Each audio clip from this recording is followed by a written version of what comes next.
hello again.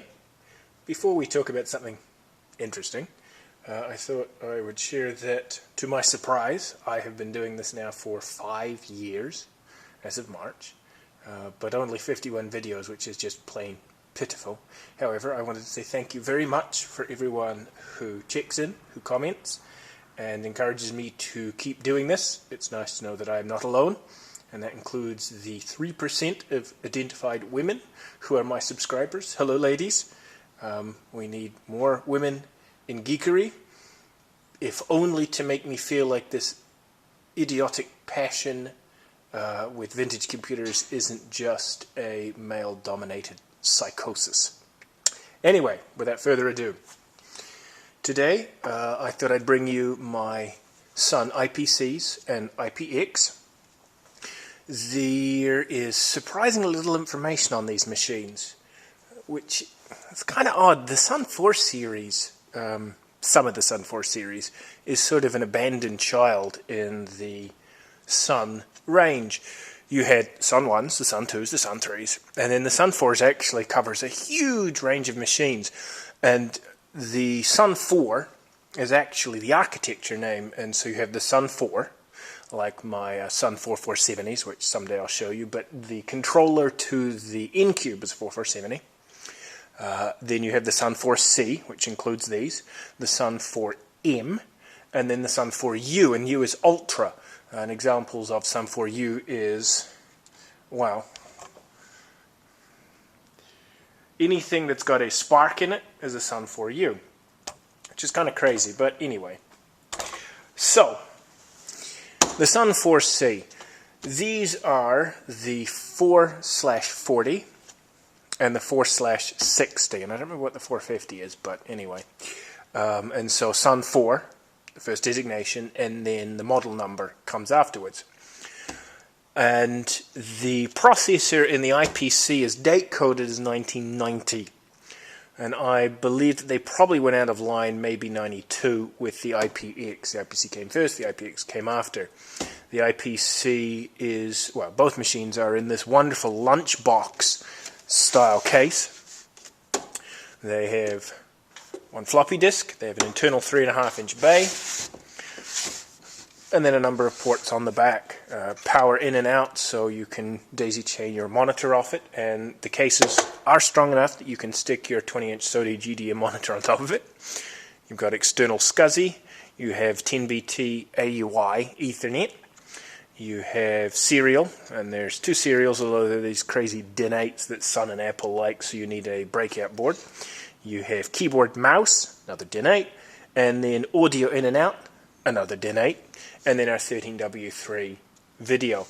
Now AUI isn't seen that much anymore. It's also gone by the name ThickNet, and to use it these days you need an MAU, which is basically a transceiver, and it goes from AUI to twisted pair, which is obviously much more useful. Thankfully I've managed to pick up a whole bunch of these over the years, so I have several. This unit has the lock still on it. I put it back on. And to remove,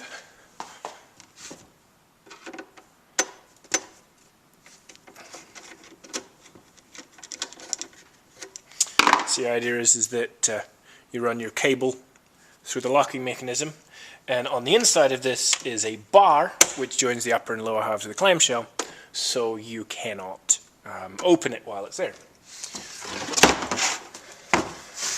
Now, the IPC came with a 20 MHz processor and was originally black and white only. Well, I'll say that again.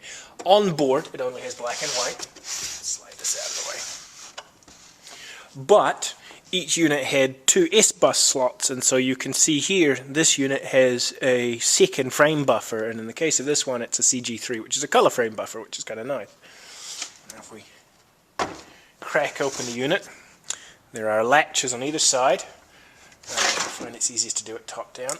Push and pop, and at any point now it'll open, and of course I've done it 50 times today already, and it worked every single time except for now. Come on, you son of a... There it goes. Right.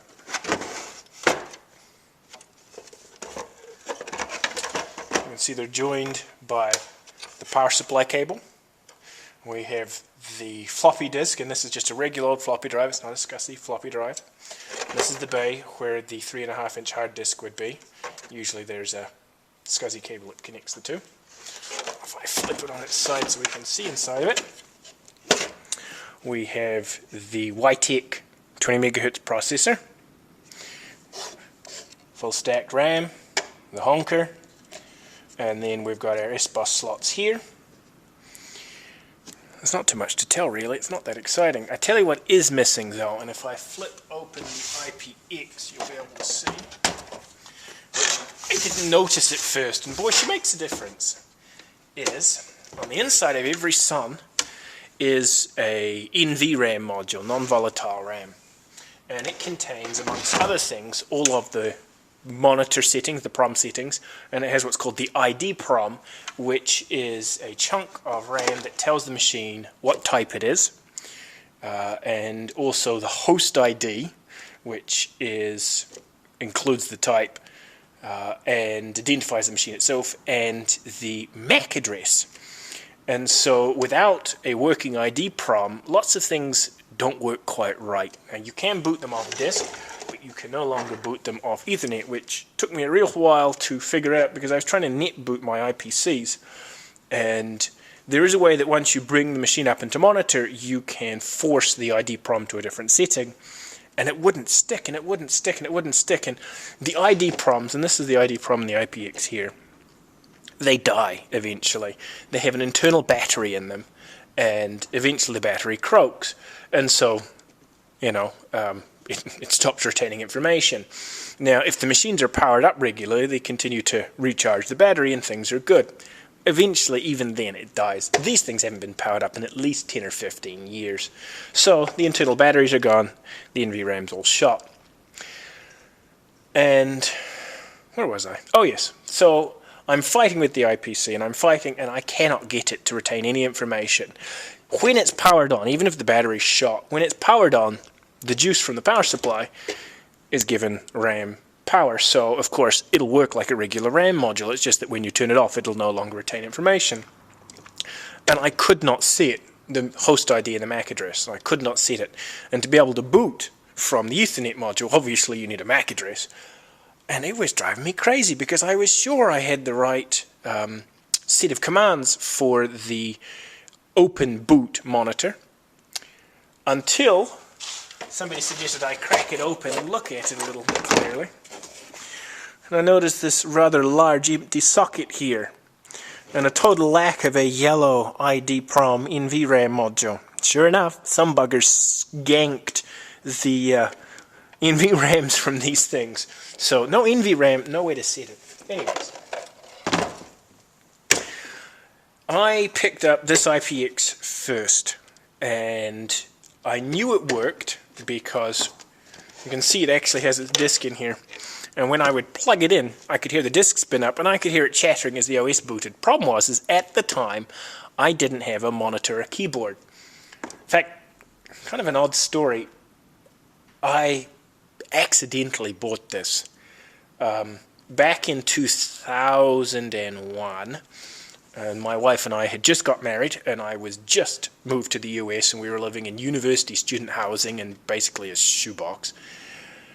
And on occasion, when my wife allowed me to buy stuff because I didn't have a work permit, so I was still working for my old company in New Zealand, we didn't have any money. I know, sub story.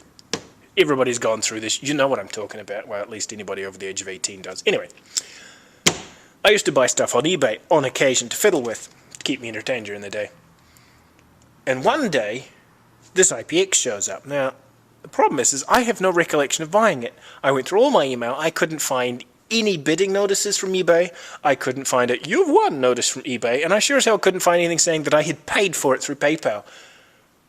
But apparently I bought it, so I'm not quite sure. But anyway.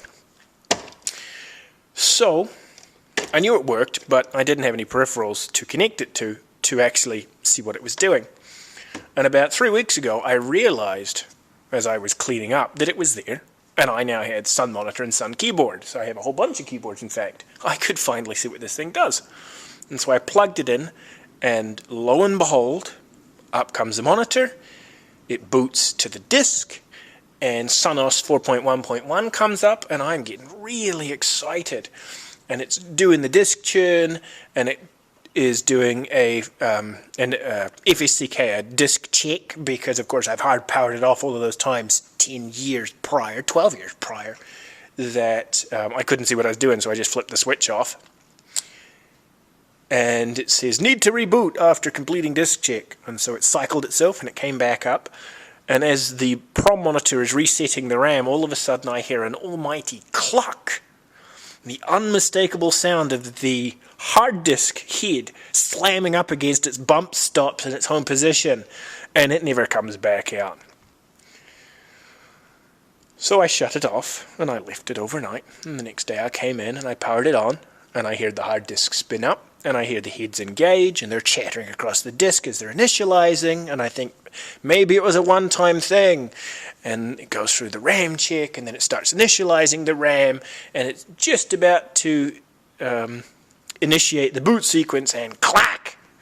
The hard disk head runs across. And so when it attempts to boot, it just sits like a dumb shit. There's nothing there. So my poor little hard disk died, and so that was, like I say, 3 weeks ago, and so I've spent 2 solid weeks trying to figure out how to install SunOS.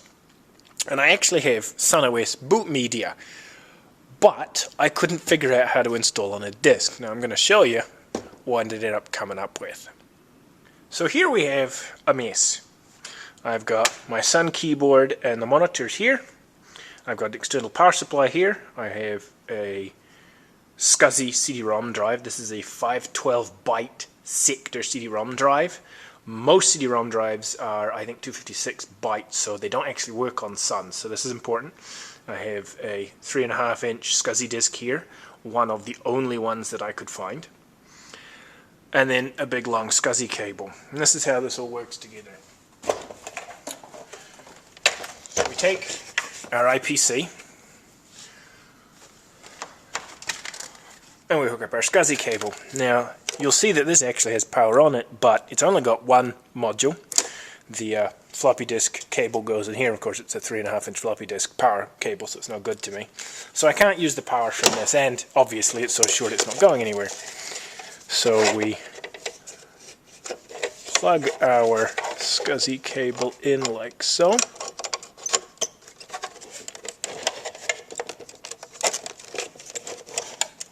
Any minute now. There we be. We tuck everything back in together. And I'm sure this is not the Sun-approved way of handling these machines, but because of how heavy the top end is with the power supply, it's a hell of a lot easier. Oh, come on, you naughty wee thing. There. Close enough. So we have our SCSI cable. We have our CD-ROM drive.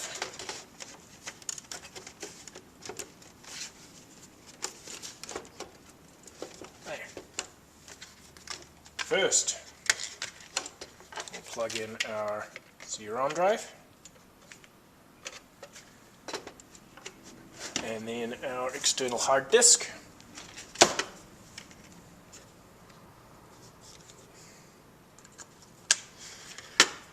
And then this is where this comes in, because we need power. I've got this one jerry-rigged so I can fire it up. Throw juice on her here. And come on. Here. And then we need to plug in our IPC,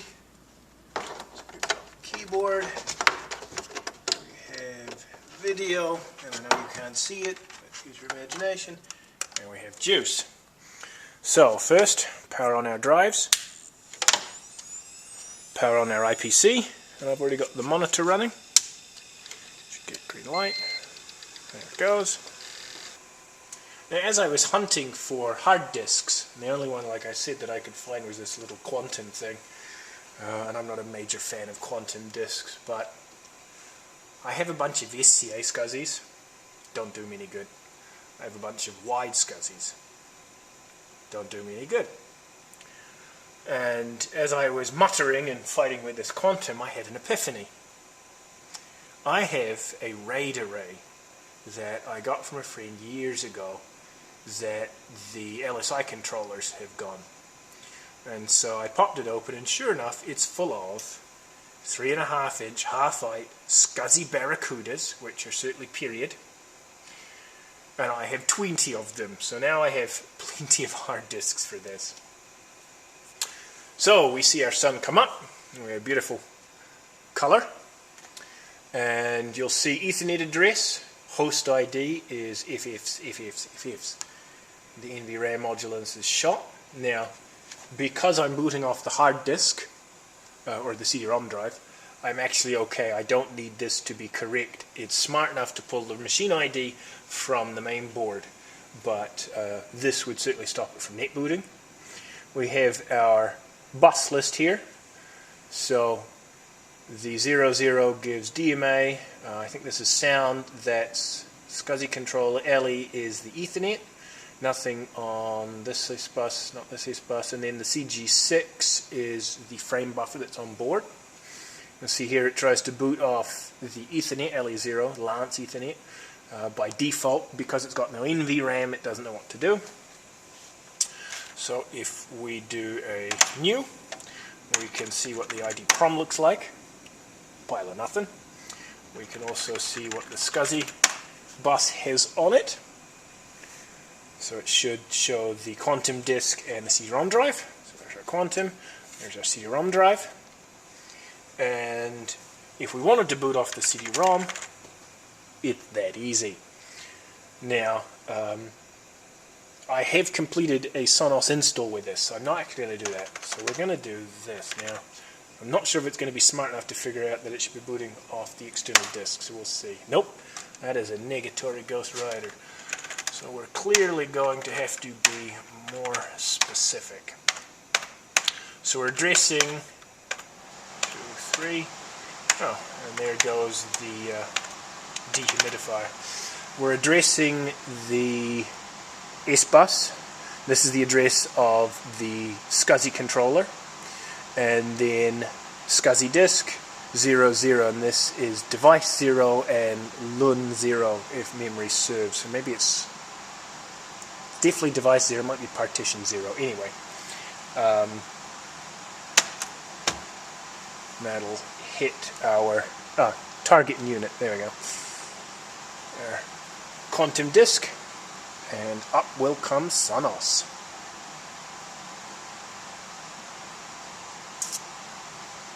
Hooray! And you'll see we have machine type set to 460, and then decides that it's a 450, which I know it's not. I'm not quite sure how it does that. Audio, S-bus, DMA, ESP. Maybe ESP is the, that must be the SCSI controller. SD3, so it's found the disk. CG6, frame buffer. It's pissed because the clock is crazy. It's got our partitions on the primary disk. Because I shut it down nicely, the disk checks cleanly. LE0 transceiver cable. It's looking for network. It's not plugged in, so it's annoyed. We're setting LE0 to nothingness. Bringing up all of the daemons. Hey, look at that. Thursday, April 4th. Oh, that must be last login. Never mind. So,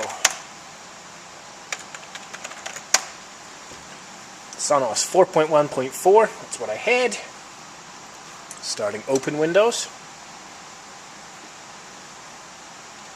And while this is chattering, the reason that my dehumidifier is running, even though it's only March, is because to my horror, when I came in last weekend, I heard the unmistakable sound of water dripping from a great height.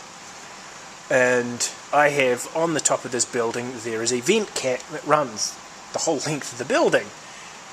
And apparently a bunch of snow got blown into it over the winter, and so there was snow, or a drift, from one end of my building to the other, which promptly melted, because of course it's now spring, so it's getting warm. And all of the water soaked into the fiberglass insulation, and then soaked through my floor, leaving all sorts of big puddles all over the floor, right down the center of the building, right next to the row of computers that I have down the middle of the building. So my Incube was getting splashed. I had an SGI monitor. My last working SGI monitor was getting dripped on. So I moved that, I stuck it right in front of the dehumidifier, fired up the dehumidifier, every fan that I owned. The main shed fan, I had the furnace fan running, I had a bunch of box fans on the damp. I sucked up most of the water with a wet dry shop vac, and it has stopped dripping, but I can still see that the OSB ceiling is damp in places. So every so often the dehumidifier will kick on and pull a bit of moisture out of the air. I just don't need this crap. Anyways, back to our Sun Windows environment. Now, unfortunately, I don't know dick about this. I never used this when I was when these things were period. I did not have access to these machines, so. But we do have a couple cute things, like. Now this should look familiar to anyone who has ever stared at an older Sun machine.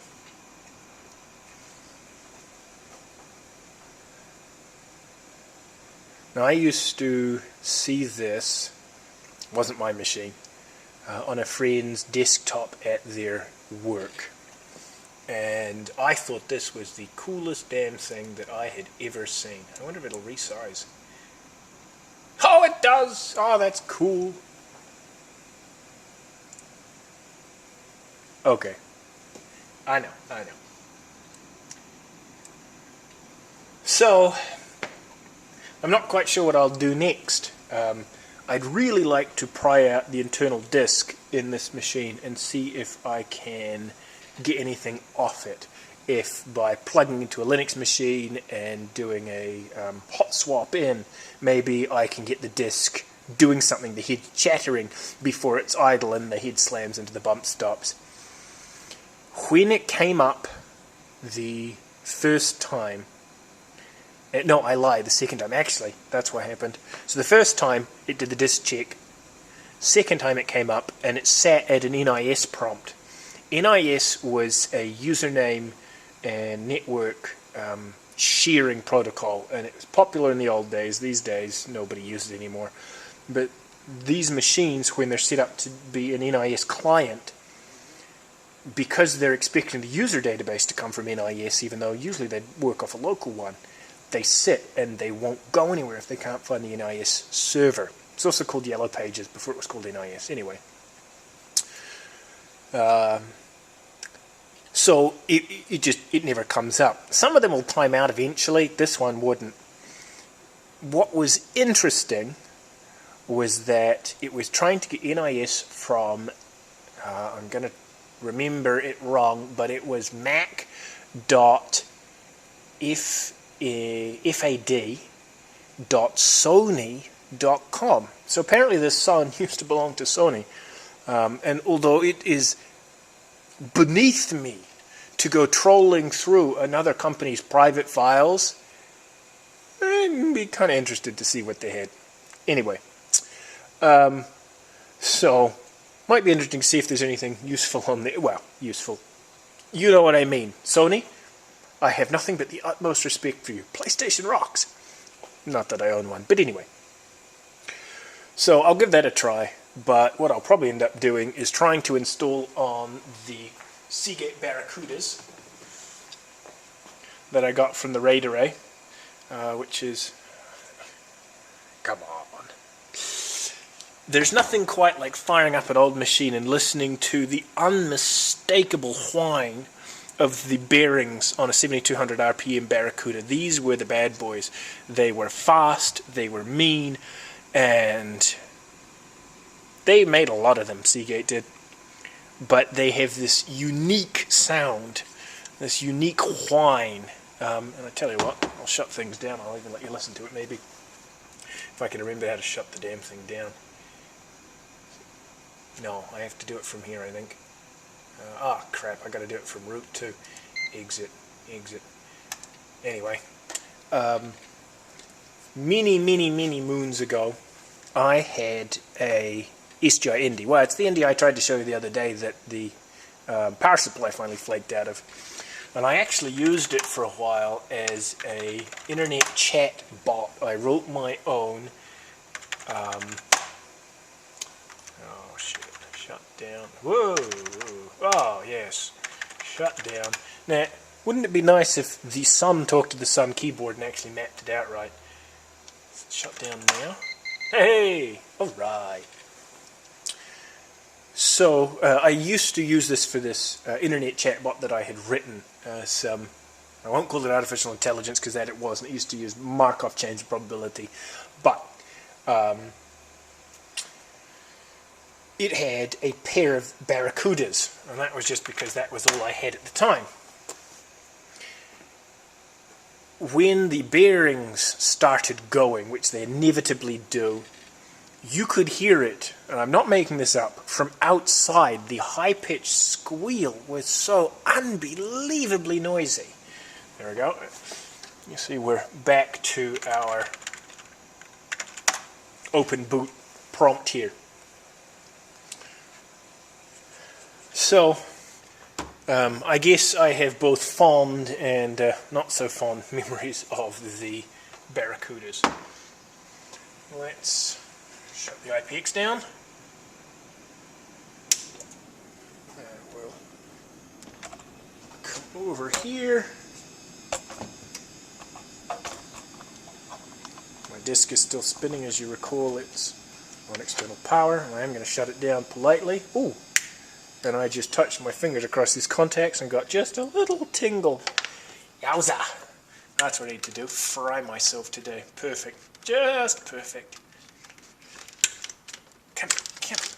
Let's spin these things up. Let's see. Here we go. Next to the sound of a full height 5 1/4 inch SCSI disc spinning up, which is ingrained in my soul because, like I said, that first machine I collected, a 4470, had a pair of them, and the noise was just biblical. Next to that, the sound of a half-light barracuda coming up is history, I guess. Or it would be if it came up. Ah, shit. I bet I have to have it connected to the machine to initialize. Well, that was embarrassing. Not like I know what I'm doing or anything. There it goes.